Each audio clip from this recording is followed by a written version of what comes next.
Assalamualaikum warahmatullahi wabarakatuh.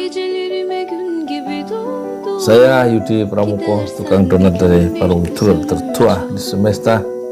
Sekarang usia saya 62 tahun.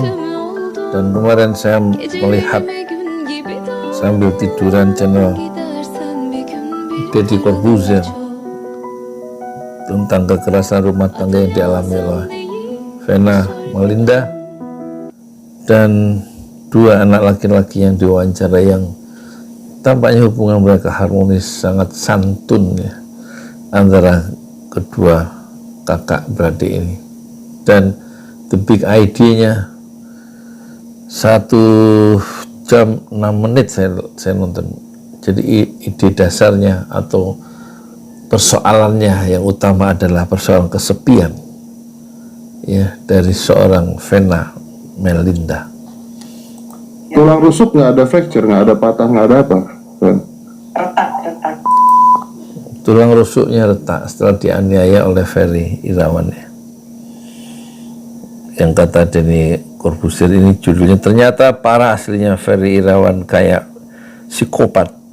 Kita telepon Vena Melinda, kata Verrel Bramasta. Ini ditonton dalam waktu 19 jam itu 3.300.000. Berarti peminatnya banyak ya. Kita coba ulas sedikit ya, sebisa-bisanya. Mama bersyukur kalian dewasa. Mama gak nyangka Atala nemenin Mama 3 hari. Verrel pulang. Ini momentum kita berdua, dan Mama gak pernah curhat sama kamu udah 10 tahun. Nah, di sini persoalan yang universalnya bahwa seorang ibu ya, ternyata ditinggal kesepian oleh anak-anaknya yang sudah beranjak dewasa dan punya kesibukan sendiri-sendiri, sehingga waktu Vena Melinda itu dirawat di rumah sakit di Kediri sampai Surabaya, itu kasusnya kan, sampai polisi itu ditemani oleh anaknya sebelah kiri ini, Atala. 3 hari kemudian si ini lebih cepat pulang dari Jepang menemui ibunya yang mendapat kekerasan dari suami barunya ya.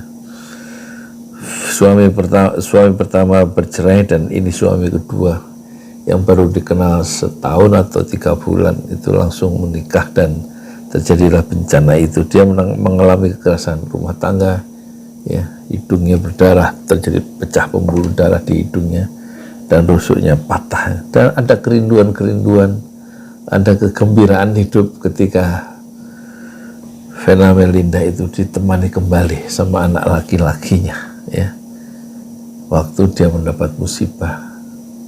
Ini soal kesepian hati dari seorang ibu yang belum bisa menerima kenyataan bahwa seorang anak ya itu sudah sekarang tidak bisa menemani lagi seperti dulu waktu mereka masih kanak-kanak atau remaja. Tapi melalui peristiwa itu Mama bisa ngomong panjang lebar. Allah Maha Baik. Jadi menurut penyair besar dari Libanon yang kemudian dia mengembangkan karir kepenyairan di Amerika, seorang sastrawan atau seorang penyair muslim yang terkenal, bukan muslim, non muslim yang terkenal itu siapa, yang namanya saya lupa. Dia mengatakan, anakmu bukanlah anak-anakmu, tapi anakmu adalah putra putri kehidupan.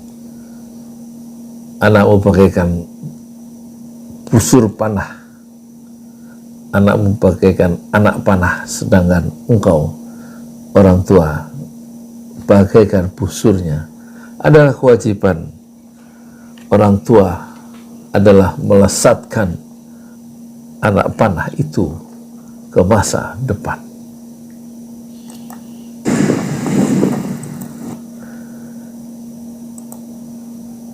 Jadi udah ketawa gitu ngomongnya.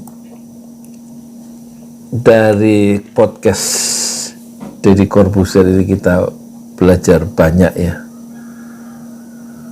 bahwa persoalan yang dihadapi seorang tua itu adalah ketika anak-anaknya mulai beranjak dewasa dan bertebaran ke seluruh penjuru dunia, dan dia semakin lama semakin sunyi ditinggalkan anak-anaknya, makin tua, dan kemudian yang bermain dalam kenangannya adalah ketika orang tua itu termasuk Vena Melinda itu bermain-main dengan anaknya, bercengkrama dengan buah hatinya. Tapi itu tinggal kenangan, dan ada persoalan psikologis, ada kerinduan sang orang tua yang kini telah semakin senja usianya, semakin bertambah usianya, itu mengharapkan satu suasana seperti dahulu yang hampir tidak bisa dia dapatkan lagi karena kehidupan berjalan dengan cara yang berbeda. Kesibukan duniawi sudah memisahkan jalinan kasih sayang yang dulu bisa bersama, bertaut dijalin dalam rumah yang sekarang rumah itu menjadi 2, menjadi 3, menjadi 4, masing-masing memiliki rumah dan kehidupan, sementara orang tua belum bisa move on, mungkin begitu, jika tidak memberikan meng-create satu kegiatan-kegiatan baru. Dan dia ingin selalu ditemani oleh anak-anaknya, dan itulah persoalan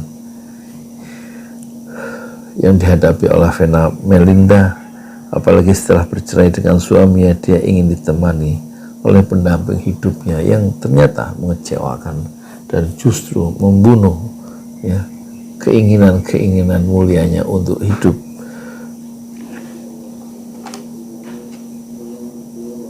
Di masa senja dengan seorang pendamping yang setia, dan pendamping itu tidak dia dapatkan kecuali justru menganiaya dirinya. Inilah satu persoalan yang sebenarnya universal, dan moga-moga kita bisa makin mendekatkan diri kepada Allah sebagai teman sejati, dan teman sejati yang tidak tergantikan, yang tidak pernah berubah dan selalu dekat. Ternyata bukanlah anak-anak dan juga bukanlah pendamping hidup, tetapi Allah yang selalu menemani dan melindungi kita. Allahu waliyuna fid dunya wal akhirah.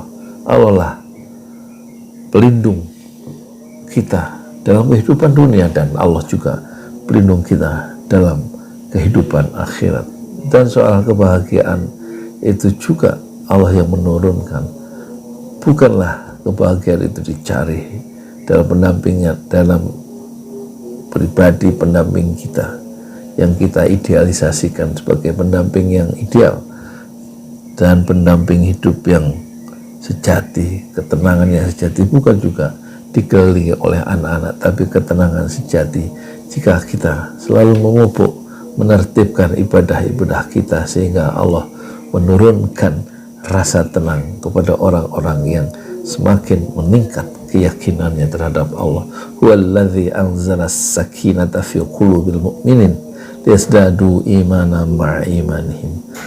Dialah Allah yang menurunkan, anzala as-sakinah, menurunkan rasa tenang fi qulubil mu'minin, kepada hati orang-orang yang beriman. Jadi kebahagiaan yang dia cari, yang dicari oleh Vena Melinda dengan mengharapkan kesetiaan seorang suami atau kehangatan dari anak-anaknya, itu akan tidak tercapai.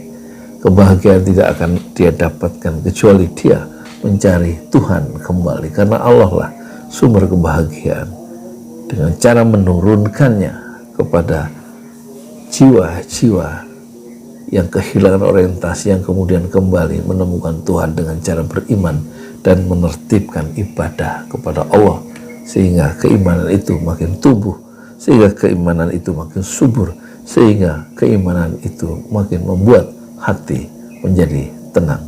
Assalamualaikum warahmatullahi wabarakatuh.